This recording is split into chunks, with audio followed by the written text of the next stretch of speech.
blessed unity with the L-O-V-E. Love is the solution, so set your love free with the L-O-V-E. Further evolution and blessed unity.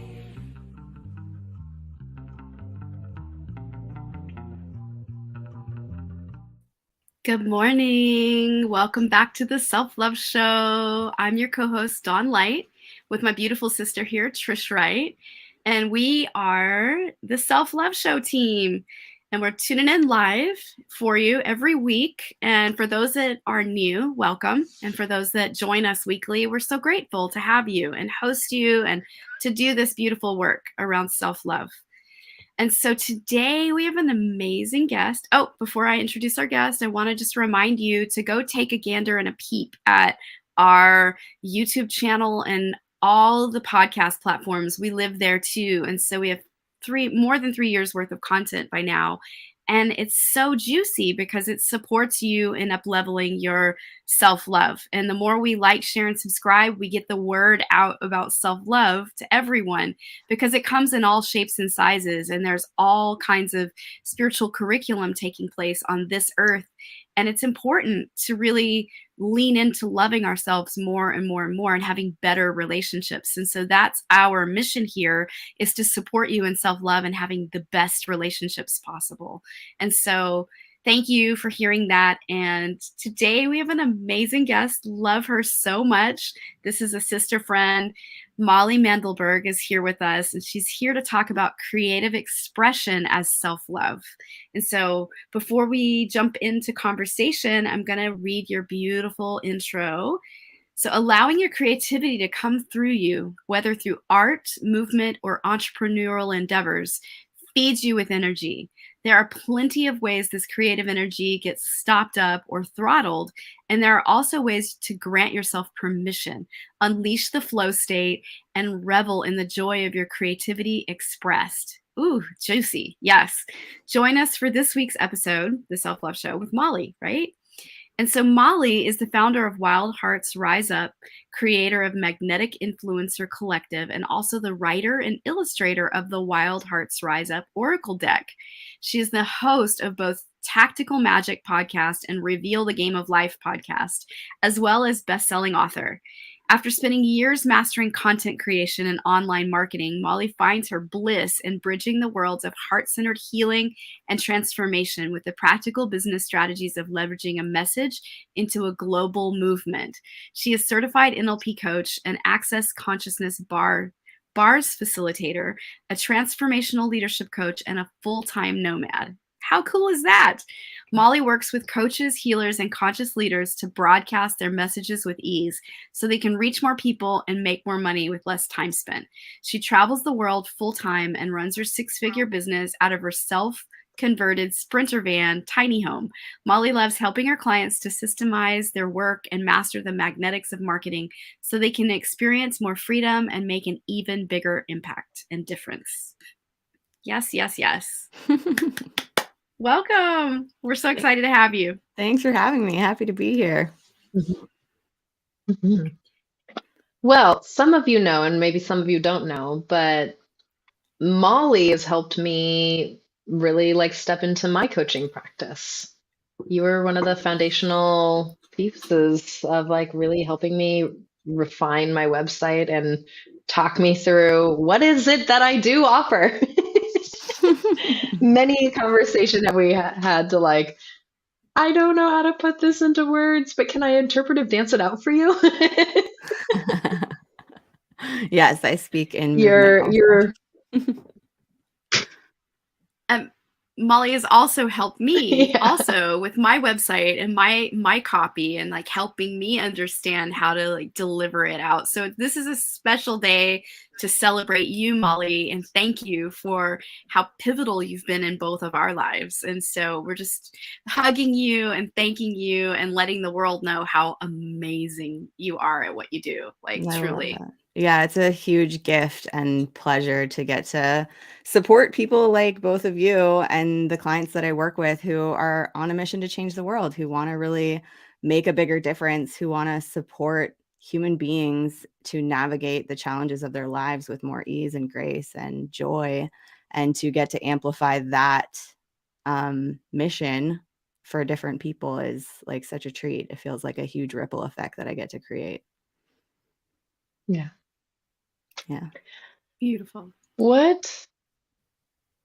So I think that one of the biggest challenges that most of us, regardless of whether you have your own business or you're just, like the the the person who's like taking their kids to school or just anybody really, is speaking about yourself or being creative when the grind's got you. Do you have anything to like give Yeah. those people? Yeah, absolutely.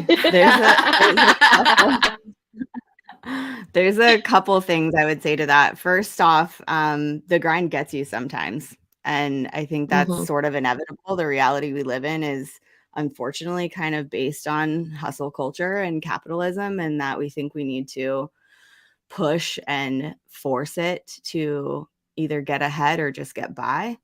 And so one of the things I think is really important is to figure out what part of that is actually your desire, what part of that actually belongs to you, and get clear on if you're just enrolled in what you think you should be doing, or if you're tapped into what you truly desire to be like creating or showing up for. So that distinction, I think, is a really great place to start. Am I doing this because I think I have to, or am I doing this because I'm inspired to, or it feels good to do it, or be it, or become it, or step into it? So that's one thing. Another thing is there's a cycle of creativity. I talk about this. I've had an episode on my podcast, Tactical Magic, about this. I also have it in a blog post. I also preach it to pretty much every client that I work with, which is there's 3 phases of the creative cycle. One is Brahma, which is a lightning strike of creativity. That's where you're like flooded with ideas and inspiration. You want to work on this thing and that thing and that thing. And it's like everything is alive and turned on. And Brahma is followed by Vishnu. Vishnu is where we're sort of plugging along towards the end goal. We still know what we're working on. We're moving towards it. We're making stuff happen. But we're not super lit up and in that like super enlivened place anymore. That's where we spend most of our time, is in Vishnu. And Vishnu is followed by Shiva. And if you know anything about Shiva, it's like the god of chaos and destruction and like nothingness. So Shiva is where we have a reset experience. Sometimes it looks like couch potato, can't do anything. Sometimes it's read as depression because this society tells us we have to be productive in order to be worthy. But Shiva is the reset that allows us to get back to the insight and inspiration and like divine downloads of Brahma. And we are taught to shame Shiva. We are taught to avoid it. We are taught that we're wrong and we're bad if we're in it.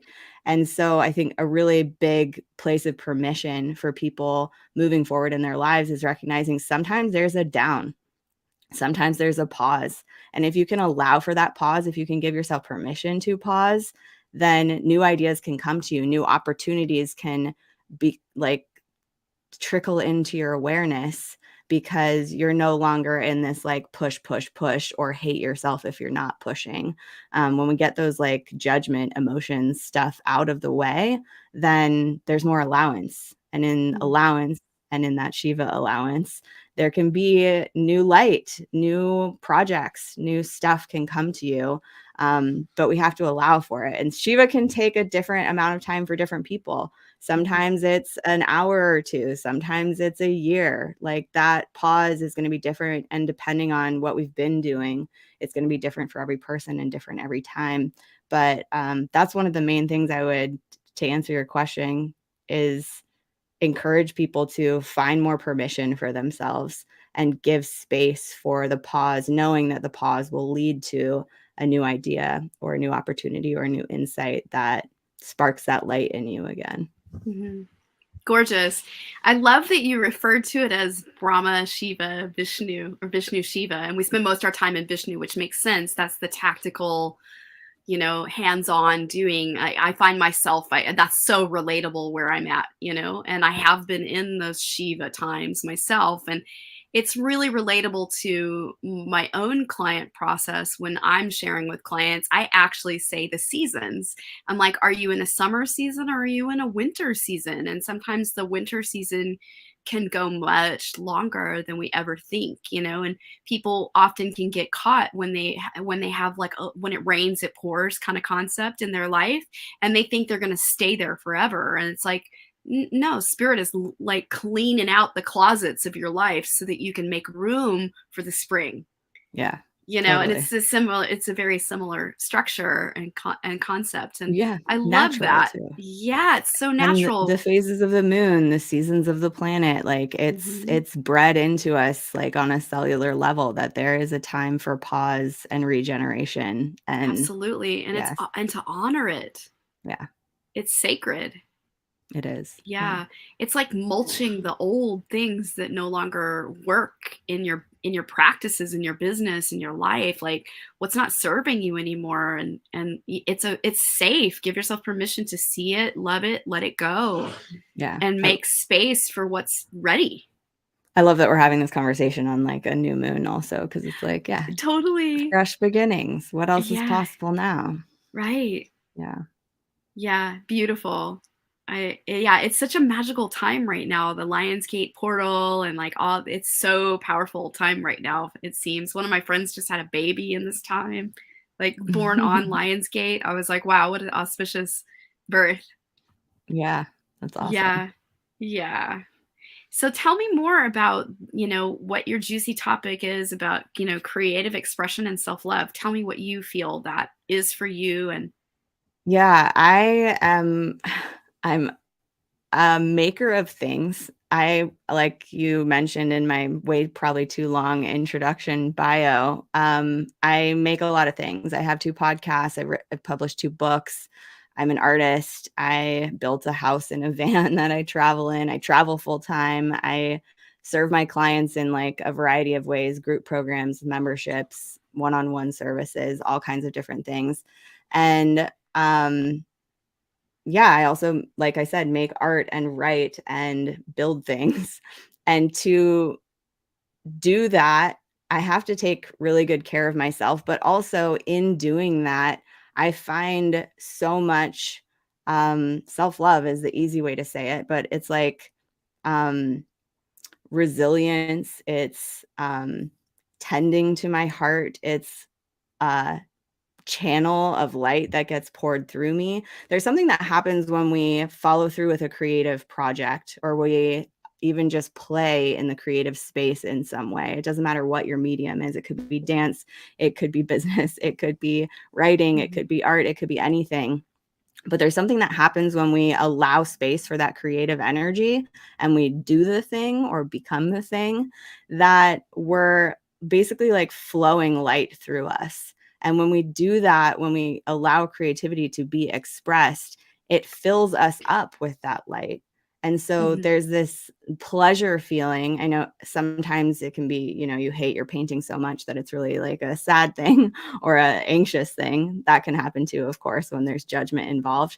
But when we just free up the like floodgates of creative energy, it is a cup filling experience. And so what is self-love if not a way to fill your own cup? So when you invited me to come be on the show and asked, what would you want to maybe bring to the table? That's like the core of the message is, where have you maybe stifled or convinced yourself that your creativity is not good enough, or you don't know how to use it, or you don't have time for it? And where would you be willing to start looking at, how can I bring more creativity into my life? Would that look like an adult coloring book on the kitchen table? Would that look like, going to some retreat or workshop that is in alignment with the kind of creative expression that you want to be bringing forward? Would it look Mhm. like just getting curious of like, what is a medium that feels creative to me that I'd like to maybe do a little research on, or watch a couple videos on, or play with in some way? Like I made a video this week of me fixing the solar panels on my roof. And a bunch of people were like, how did you learn how to do that? And I'm like, I don't remember how I learned. I think I watched a YouTube video or asked my dad how I connect the wire to something. And then it became a thing I could do. And then it became this really fun thing that even when something's going wrong, like my solar was broken, that I got to have this playful, fun experience of figuring out, how do I fix it? What's the problem? What pieces do I need to go get so I can put it together? And then I get to go put it together. And how fun is that, to have this satisfying experience of fixing a broken thing, which is totally a way of expressing creativity. But yeah, so your creative expression is a way to funnel light through you, and pouring light through you and allowing it to be expressed and moved.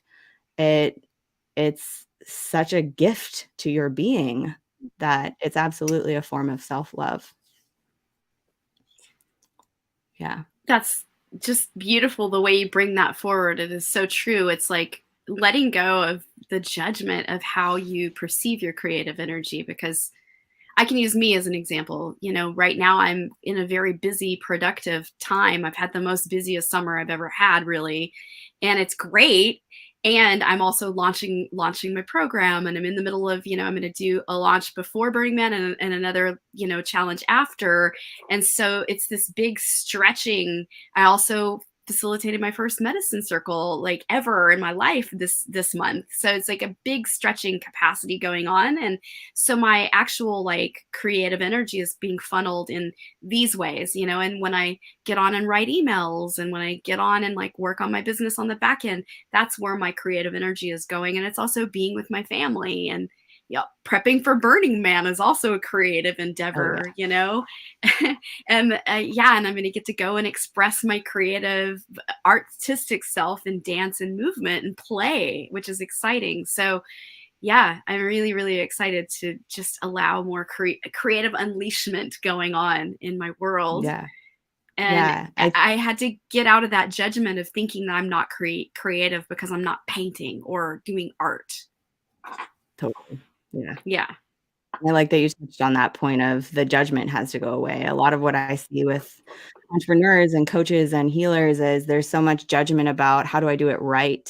Or how do I make it perfect? Or I don't want to say the wrong thing, or I don't want to be seen as whatever and get judged for what I'm putting out there, that it like throttles that permission, because we have this perceived judgment or this expectation of judgment, or we're judging ourselves. And so figuring out how to sort of unlock that, or clear it from your system, is where that permission comes in. And then you get to have those experiences where I'm so busy, but your busyness of the many like creative things that you're doing is not draining you, because every single one of them is being that channel of light to come through. It's being part of the circuit of universal energy to like network around the planet. And that's a really fun and like exciting thing to be in, even if it looks like doing a lot of things. And for me, it's giving wild permission to just be messy. I don't have to do it perfect. Like, I make mistakes. I make typing mistakes, like spelling mistakes, even like, I can't find things in my really organized system. Sometimes I over organized and it's like, where did I put it? Yeah. Just giving an example of what it's like to be an entrepreneur on the back end, and how giving yourself, because I used to hold myself back around needing to be perfect, and afraid of being seen, and afraid of being like, oh, what if I just had a lot of fear there in the beginning of my business. And you're speaking to that, and I can speak to it too. It's like just getting out of your way. And my husband even made a comment the other day. I made a bunch of videos in a row and recorded them so they could do my lives, because I've been really full. And I'm like, how do I get creative to still meet this need? And he was like, wow, you like just did one after the other and didn't do a re-record. I was like, nope, I'm committed to, like, however it comes out is exactly what I'm giving. Yeah. And that is so freeing to allow myself to have that permission. Yeah. Yeah. And it takes a practice sometimes too, to like build that muscle of, I'm doing this. This was good enough. We're going on to the next thing. Yeah, exactly. And it's been building over the few years. So I feel like I can do that now, but it took a while. Like, it wasn't like this didn't come by just second nature. It's because I've been putting in the grit and the effort and the love, self-love to myself to do it consistently. Yeah, totally. So One of the I love that we're bringing in, or that you're bringing in, is really taking a step back from sort of the tenets of white supremacy, or the tenets of the patriarchal oppressive belief systems around perfectionism, around productivity is our worth, is these things, and moving at the pace of your creativity. Like, I don't know about you, but does anybody ever just watch what's going on in the world? Like maybe some of the other coaches, like high-powered coaches that you see online, but some of them like burn out because they're pushing too hard, and they're not living in their creativity. Like Molly was saying, it's like there's this way of doing business that we've learned for a zillion years. It is the way that you read in on all of the books, and it is a very, very specific type of energy that doesn't stop. It's always consuming, and it's ever hungry. But it also wears the mind and the body down, and the spirit, right? So when you get to like sit in and be like, well, I am going to spell where wrong, or that's just going to be the thing. You're going to look at your live and your story and be like, well, darn it, I'm human. I'm going to lay here for the next, have this depressive moment, or whatever that you were saying, is like to have these moments where you just need rest, where you need to restore, or go have fun, or go let loose, so that you can come back to the creativity. You can find that inspiration, right? And I think that it also comes off like when we're just authentically ourselves, it just comes off more relatable. Yeah, way more Absolutely. engaging. One of my favorite and most viewed stories was me making this thing called a banana boat. So my mom has celiac disease, and I just stopped eating bread in what is it called when you do something with someone? And I was like, I'm just going to stop eating bread. So I make these like little cuts in a banana to like put peanut butter in this banana boat, so that it's like, and it's one of my most viewed, and it was just like spontaneous. Was it perfect? No. Was the phone like hanging on a shelf and it kind of looked all funky? And yes, but because it was inspired and real, people liked that, and I liked that because it felt connected to something that meant something to me, right? So yeah. I love that, Dawn. I see you working out the very masculine approach and really showing up for your work. And Molly, I love that. This is you really loved me here. Like that was love. I was like, oh, you really love me here. It was like, yeah. So what happens if you make a mistake? Good question. Mm-hmm. Yeah. I look like an alien? Yeah. Well, I mean, we have so many like ingrained points of view about what happens if we make a mistake, that we'll be judged, we'll be ostracized, we'll be cast out of society, we'll be burned at the stake. Like there are a lot of rational and also irrational points of view that are in there somewhere. And so one of the things I definitely talk about a lot is that being an entrepreneur, especially, is deep inner work. And if you don't do it, you'll burn out and it will not be fun. And if you do it, you're going to discover there's a lot of parts of you in there that want to be moved and rearranged. And that self-judgment part, that permission part, is like a huge piece of it, especially if you're someone who's going to have to do any kind of marketing where you're selling yourself, so to speak. You're going to come up against your shit. And that's a really beautiful opportunity to look at it. And it's the same shit that an entrepreneur is facing is very similar to the shit that an artist has to face to be willing to create and to be willing to share what they create. Business is a pathway to awaken. Relationships is a pathway to awaken. It really is. Last night on Awakening World, we were having a conversation about unity and cancel culture. And sort of this conversation, and someone brought up a bit about, well, what is the term? It's like soul. It was like a soul contracts. It's like, oh, well, I have a soul contract with this person. And I was sitting there thinking about it. I was like, there are 8.something, 8.25 billion people on this planet. And I think that I have a soul contract with all of them. We're all here. I even have soul contracts from people who don't even exist right now because they transitioned off this planet. And I was just thinking about that as a part of as a part of my business, as a part of the who I am or who we are. Like, and let me ask you a question. Just kind of thinking about it. Is your business separate from who you are? I think it's really powerful to see your business as its own entity that you get to co-create with, rather than, especially as a solopreneur too, where it's very easy to misidentify and misapply your business as you or you as your business, that then it becomes a lot of pressure on you to do it and create it. But seeing your business as its own entity, then yeah, of course you wouldn't be in this mess if it wasn't for the soul contract you have with that entity of your business, where you're like, okay, we're going to go to the planet and we're going to make some shit happen. And it's going to be uncomfortable sometimes. It's going to be glorious sometimes. Let's go do this and see what happens. And thinking about it like that, it really gives you an opportunity to see it as like the relationship. So I see relationships, all two people relationships as a triangle. So there's me and the person. And then there's the relationship. And so it's like me and the relationship to business, to my business, as a loving, communicative. This side is you gotta attune to it because it has its own movements. It's kind of like a cat. It doesn't speak to you, but it can. And then there's how we are relating to the relationship itself as both entities. I love this. This is great. Thank you. Yeah, it's good stuff.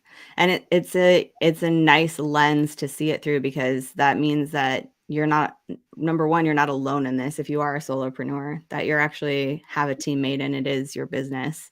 And number two, it's that you get to decide how you create that relationship. Do you want to be resentful of your business not making enough money, or do you want to see how you could support it better and see what happens from there? Beautiful. Yeah, it's a different way of viewing it. A loving way, a more collaborative. Yeah. And compassionate. Hey, we tried that and it didn't work. Okay, well, I'm not going to make you wrong for that. Let's see what we can try next. Beautiful. Yeah. That is such a beautiful, beautiful way of seeing it. Yeah. I have a question about how long should one person stick with a strategy? Like, when is it? Because it's always like, is it working? Is it kind of working? Will it work later? How do you tell if it's working? Yeah. Figuring out how to tell if it's working in the first place is probably a good place to start.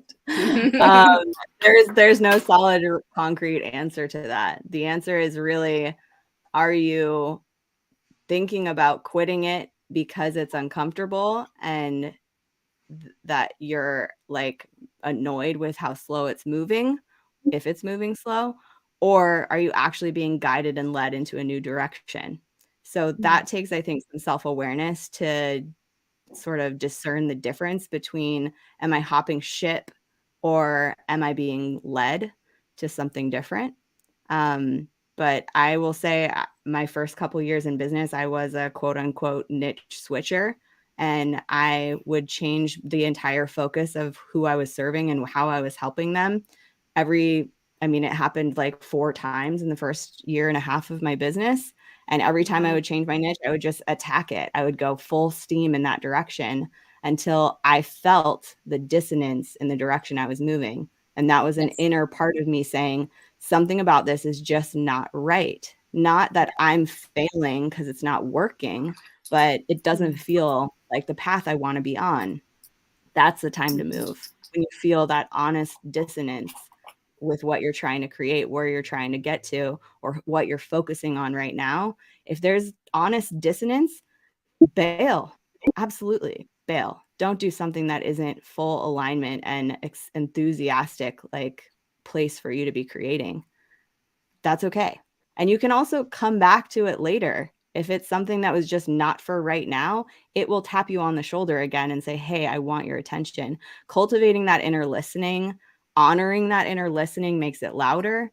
that is a practice, of course, a self-love practice that will serve you in every aspect of your life. There is some part of you that knows which way to turn, that knows what to focus on.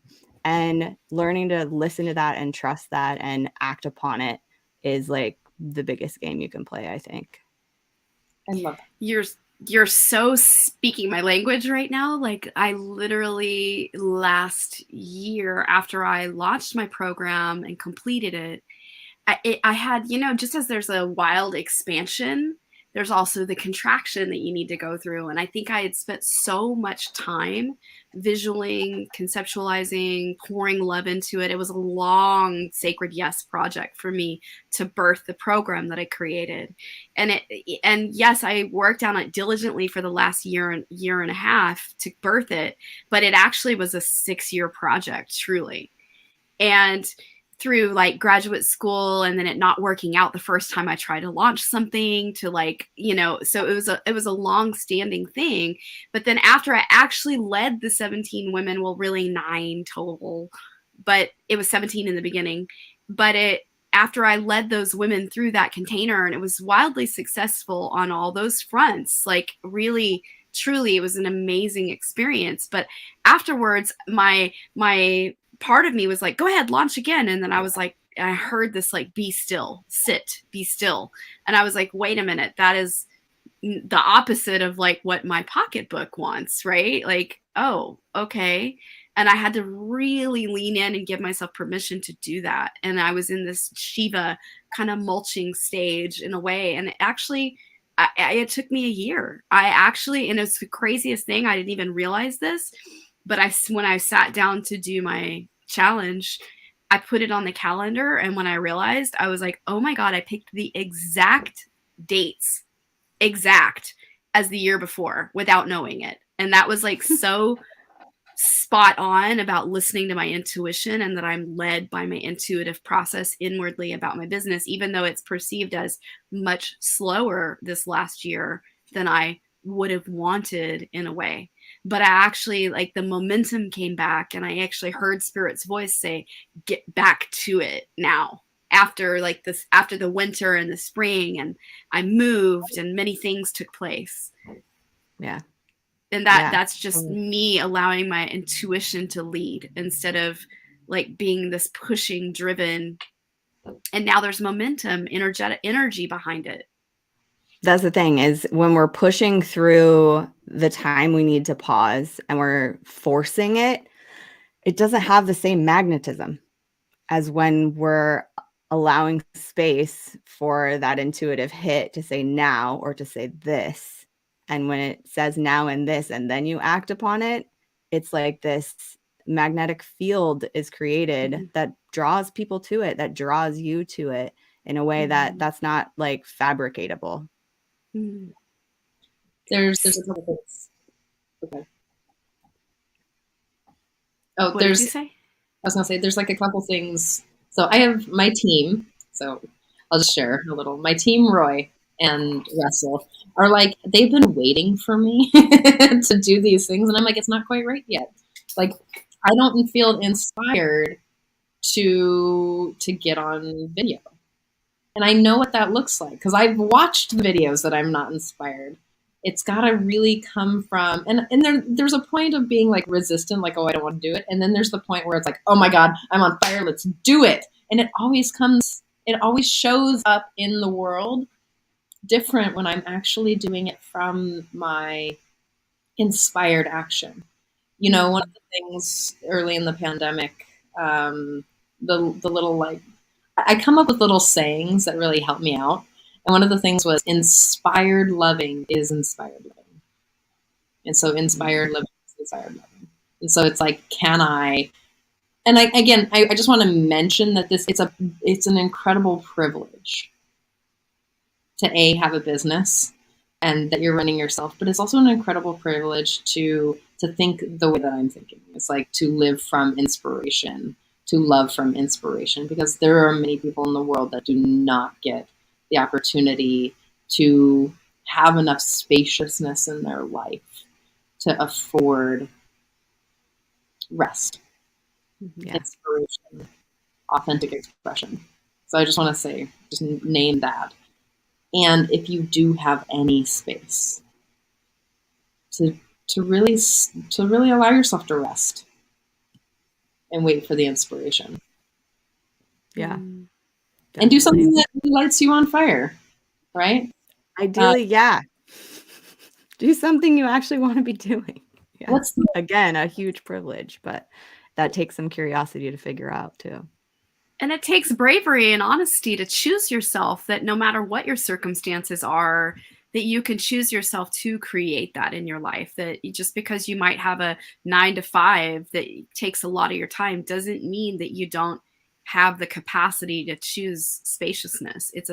It starts here. It starts here inwardly, and then it arrives outwardly in your world if you give yourself permission to lean into it. How can I have more of it? How can I create it? It's a creative process and thinking in your mind Yeah. and in your heart.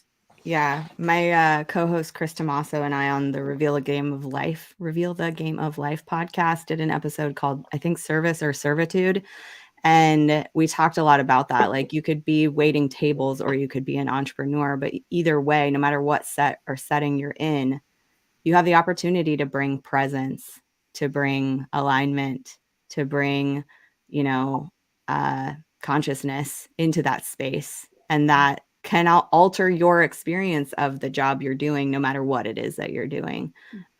So being willing to, show up for you in a way, or invite yourself to be that space wherever you are, whatever you're doing, can be really a powerful choice. Mm. Yeah. There's one thing I wanted to say too about the way that you function, because there's, so much more awareness around ADHD and like being on, functional, whatever, being on the spectrum or neurodivergency or whatever. There's a lot of different ways that our brains function. So if you're watching a show like this, or you're, digesting content from some expert or creator out there, remember that you may function differently than other people, and that the person giving you advice or inspiring you to act may function very differently. And I know that I do. I know some people, it works better to focus on one thing at a time and give that one thing all of your attention and make that your main focus until you find a place of completion or a pause or whatever. For me, I will dally like a mofo if I only have one thing on my plate. I will avoid it. I will push it away. If I have 12 or 13 projects going, I'm like the maestro of creation. If Wow. I am feeling uninspired, I add more projects to my plate so that all of them get kickstarted into gear. This doesn't always work if I'm in Shiva, of course. There's still a pause sometimes where I need a fucking break. Excuse my French. I don't know if can I swear on your show? We're on social media, so great. That I add more. So when it's like I'm, overwhelmed with the amount of work that I have to be doing, and then I finish for the day, I'm like going to the store to buy ice to make a batch of tie-dye. Like, I want to add another thing, or, spend a few minutes working on the outline for my next book or something. Mm-hmm. Like, for me, I feel so much more energized and enlivened when I have my hand in a lot of different pots and I'm like making them all happen at once. And some people, that would wear them out so fast. And so the important thing is to figure out, how do you function best, and maybe try the waters in different ways to see, does less projects and more zeroed in focus work better for me? Does that make me feel more alive and like on purpose? Or do you need to add a few more things to the table to get that energy back? This is so fabulous, this part of the conversation. I recognize that I'm like you. I have many projects on the, some of them that I don't even get to because it's so many things, but I actually like being a high functioner.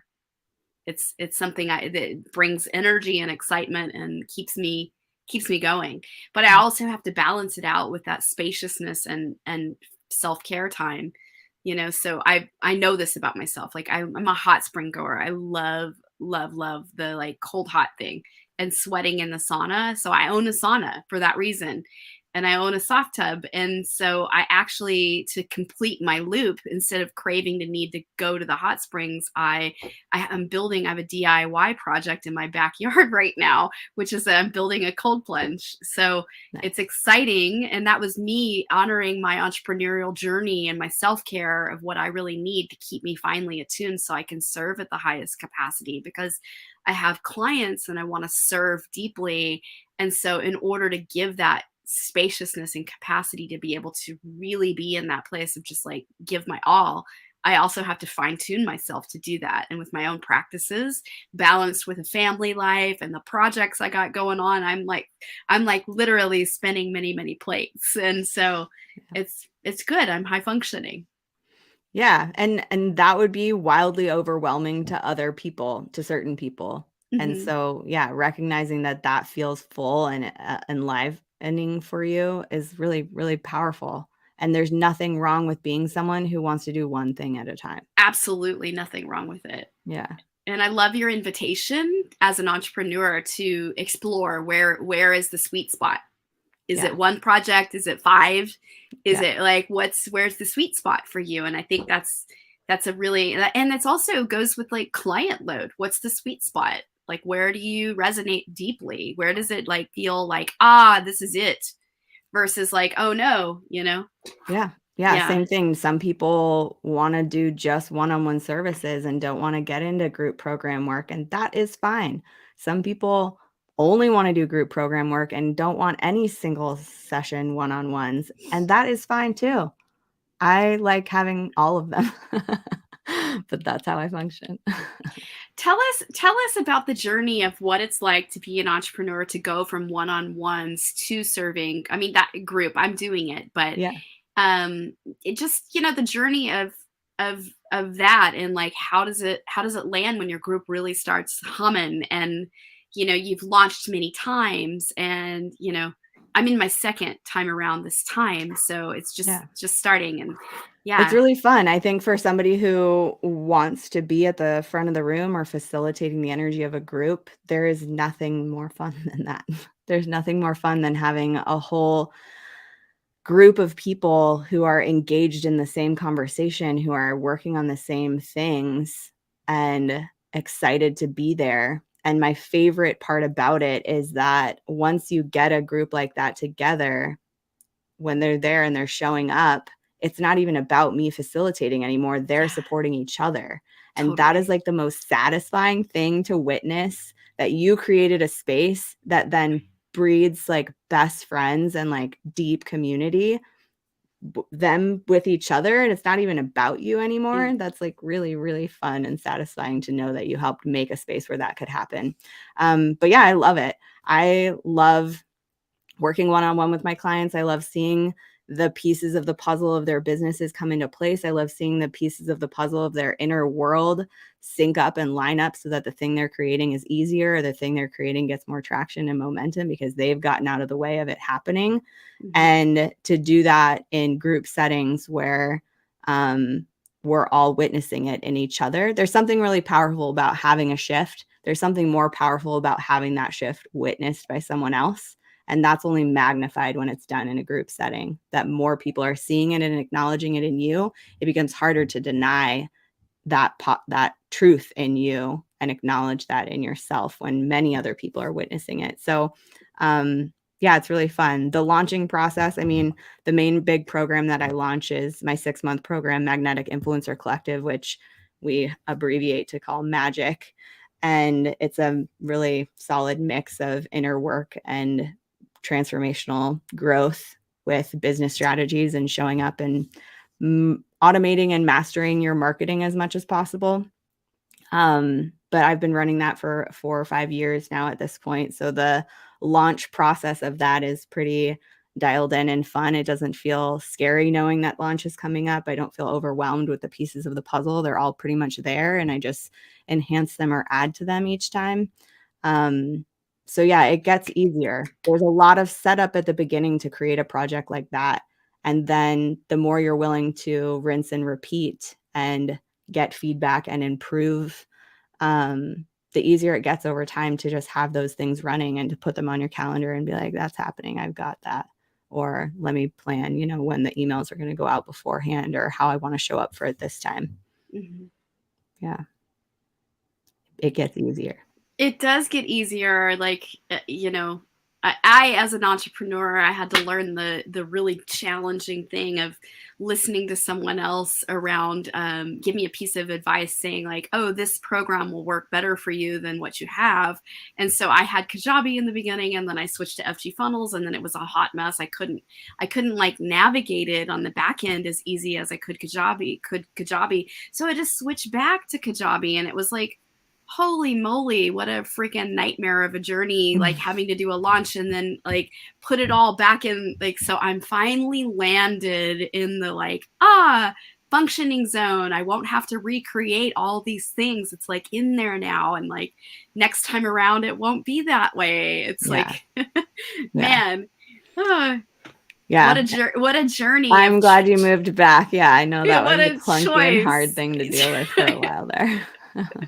I had to give myself a lot of praise and love and be like, it's okay. It's okay. It's okay. You made that choice. It's not wrong or bad, but now that this platform works better for you. And it's just like these things you don't realize until you're doing it. Yeah, exactly. Yeah. I'm helping a client right now move from like 6 different programs to 6 new ones that she thinks will work better. And it's like, okay, well, we're going to dial this in and see how many of these puzzle pieces we can have talk to each other automatically, so that none of your team has to be doing that part. And it's like a wild mess that's slowly but surely getting like clicked into place. And that's really fun for me. The way my brain works, for some reason, seeing pieces of the puzzle click into place like that is like really, really satisfying. So I totally get that. Yeah, I know that overwhelmed feeling. I see it in my clients every day, and it doesn't have to be that way. It can be streamlined. It can be easier. And part of that for an entrepreneur who's running a business like we are, part of that is figuring out what's the software that's going to work best for me to do the things I want to do, for sure. Beautiful. Yeah. Tell us more about I know you have like an amazing app. Like tell us about that. Oh yeah, one of the many projects I've been working on this year is the Wild Hearts Rise Up app. So, like I said, I work with coaches and holistic practitioners and healers, people who trade in wisdom and guidance, and they're great at what they do, but they're often either stopping themselves from doing it because they have some story or limitation internally that says they can't or they shouldn't or they probably won't.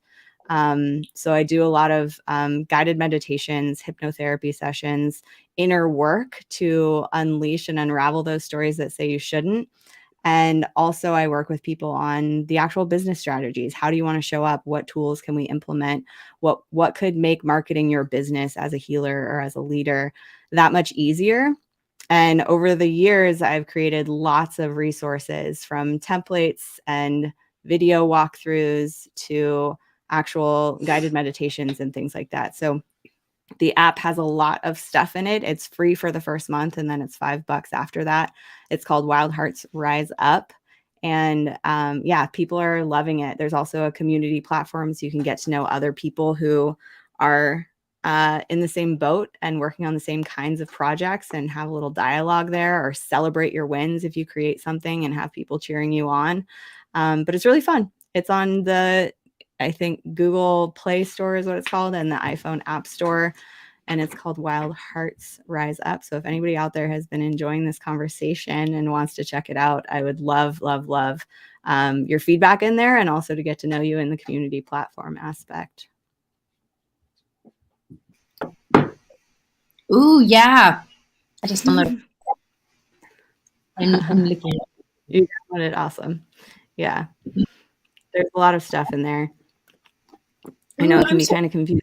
I'd like encourage people to use it like as a game of, what do I need to get turned on or inspired right now? What would actually help me right now? Because there's like a laundry list of a lot of different things. There's business strategy, there's content creation stuff, there's money mindset stuff, there's energy magic stuff. So it's like, if you're feeling uninspired or stuck in your business, open the app and say, magic 8 ball, show me which of these I should open right now, and use it like a little divination deck for business inspiration. Super cool. Yeah. I'm going to check it out a little later. Cool. Thanks for downloading it. Oh, yeah. That's so cool that you have an app. I just think that's such an amazing thing. Congratulations. Thanks. It was pretty fun to make it. Yeah. Mm-hmm. I really get that you just love the creation phase of everything. Like, I just lights you up, and that's such a joy to see. Yeah, it's fun. I like making stuff. I know. I think it's nice to know what you like too. I think it's important for people to figure out what it is that you like. Uh-huh. Get a hobby or try something you haven't tried before. See if it's fun. Mm-hmm. Yeah. Allowing joy to be a part of your journey and your business is key ingredient to having a happy everything. In life too. If you're working in the corporate world, knowing what lights you up and makes you happy and brings you fun is super important too. I think being in question about what sets my soul on fire is something everyone should be asking. Mm-hmm. And then one way to look at that is through the things that you hate. Yeah, not this. Okay, what else is possible? Yes. Miserable. Like, there's got to be something else, and actively like choosing to take the effort to look for what was the thing? Follow your bliss. I mean, that looked like very different to me 10 years ago than it does now, but it's like, oh, something that really serves my heart, right? So what is the things, even if you have a job that you dislike, or that there's parts of your business like editing TikTok videos.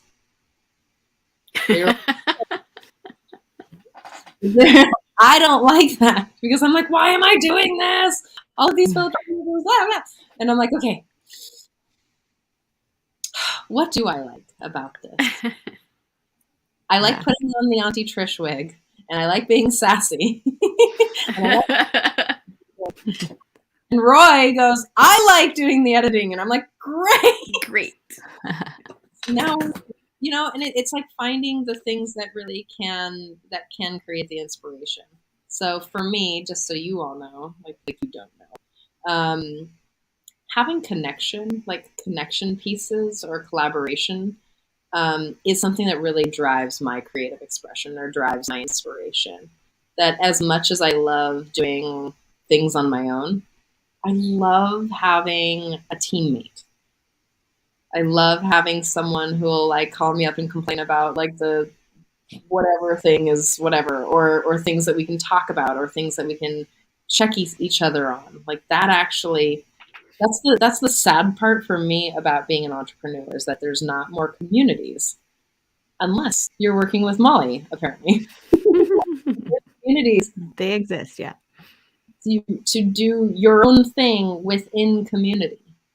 And I think that's also very important. Like, we live in a hyper independent, individualistic society in the U.S. specifically, and a lot of the world, and that we are community or tribal beings. That we forget that we actually need to be around other people to foster creativity, to be inspired by other people, or to be repulsed by other things, to use that repulsion and be like, oh, I want to create something like, to use that. Totally. Community, Molly. Yeah. Yeah. Thank you for being part of my community too. Thank you for being so pivotal in our businesses. Like, you've hands down been such a huge help for both of us. Thank you. Yeah. It's a treat to get to work with both of you. Thank you for choosing to trust me with that. Of course.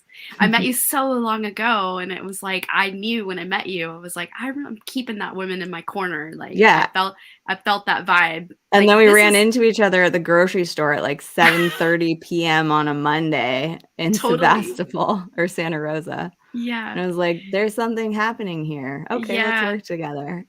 Yeah. Thank you. Yeah. Thank you. Thank you both. Anything else that you'd like to share, just to make sure that we covered all of your all of your awesome Yeah, posts. I mean, if you want to follow my, daily inspiration or travels, Instagram wild_1_rising is the best place to follow the day-to-day trying to inspire the masses kind of thing.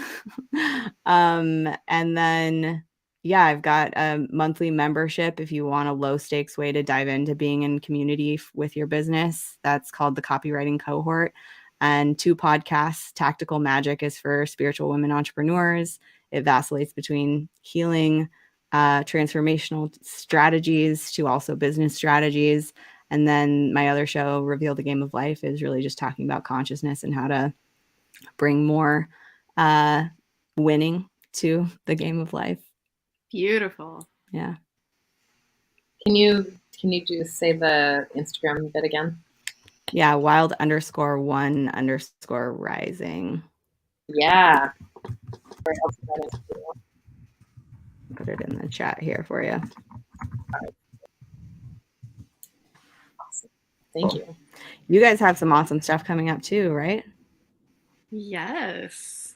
Yeah, I'll share. So August 15th through the 18th, I'm actually in a challenge right now, which is called the Sovereign Queen Challenge. I'm launching one right now. And I'm also hosting a new one on September 12th through the 15th. So I'll say that again. I'm launching the Sovereign Queen, beautiful experience. It's an activation and it's also a challenge from September 12th through the 15th of 2023. And if you are a beautiful woman that's experiencing struggle in your partnership, have you been married for a long time? Have you been in long-standing partnerships and experienced patterning in your relationships that you know is yours and that you just can't get through it or over it and you can't get a new outcome that you're looking for in your relationship, or you're seeking to really remove the barriers that are between you because you know the love is there, but you just feel maybe complacent or not able to receive the love that you really desire. And so this is an opportunity to come home to greater levels of trust within yourself, peel back the layers of what's really underneath your patterning and what's going on. And so the challenge is an opportunity for you to come home to you and get a greater insight into why patterns exist in the first place in relationships, understanding age stage healing, and really what spiritual curriculum exists and how it happens through our age stages of our life. And there's so many more juicy tidbits that are going to be given in the challenge, prizes daily, and one grand prize at the end of the 4 days. So it's free. It's a 4-day offering to really come home to the heart of you, gorgeous queen. And are you ready to embody your love? Are you ready to embody your trust? Are you ready to experience greater levels of self-love? Are you ready to really create the upgrade you're asking for in your love life, in your relationship? Are you ready to have the love life of your dreams happen? And it can happen in the relationship you have now. You don't have to leave the relationship to make the change. You can create a role reversal in your marriage if you need, but it's coming home to where the difficulty lives and really investigating it and coming home to those parts of yourself that you're ready to overcome, understand, and love deeply. And so I created a game-changing situation in my marriage. It hands down healed the rejection pattern for good in my life. And what I'm giving you is an opportunity to really experience this full time in your own love life. So join me. It's September 12th through the 15th. Can't wait to have you. So excited. So the link is basically in this opportunity. Click the link and you'll just enjoy yourself. So blessings. Awesome. Yeah. Oh, so much juice here. I love it. Molly, Dom, thank you so much for your time and your attention and your friendship over the last few years. Like, thank you for being inspirations to me and teaching me things that you know. You both have given me so much love. I appreciate you. Yeah, I appreciate you too. I feel the same way. Like, my business wouldn't be here today, Molly, if you hadn't helped in the way you did, like through the last launch. And Trish, I mean, gosh, like every day we're like, you're my bestie. I'm so appreciative of just the way you love me so deeply and give me permission to just love myself so much through all the things of life. And thank you, Molly, again, for being present on the show. It means the world to us to share your gift out into the world. Thank you so much for having me. Thank you for bringing conversations like this to the world. And also, I know you both on a personal level, and I can say with like full certainty the work that you both are bringing to the world and the like covert missions that you're on behind that is like seriously important and valuable, and your people are so lucky to have you going to bat for them and showing up in those businesses. So thank you for being those people in the world, both of you. Thank you for saying that. Brings Yeah. tears to my eyes. I know. Love it. Well, I would like to say thank you to our team, Roy and Russell, the Self Love Show team, who makes all this possible every day, every week. So you see their work on all the flyers. You see their work as the show is showing up. You see their work on all of the graphics, all of the things, our Instagram, my Instagram, Don's Instagram. You see their love and support, and they're both just wildly beautiful people, a brother and sister team. So thank you, Roy, for your love and you care for the Love Show. They always tell me, they're like, I love this Love Show. It's like, it's helping me. I listen because they listen to the show so that it will be, they make it radio ready. So they cut out all the pieces that we can't have on radio. They make sure that all the cursing, which apparently Molly and I have going on for us, Sorry. all that, so that it's radio ready. And they put it on KPFC, 88.1 out of Lakeport in Lake County. So thank you to KPFC for sharing us out to our local communities. To Scott Katamas, Love Coach Academy, Global Peace Tribe, and Sign Network for just being full support and love. And thank you all for showing up every week for yourselves and for us. So we'll see you same time, same place next week.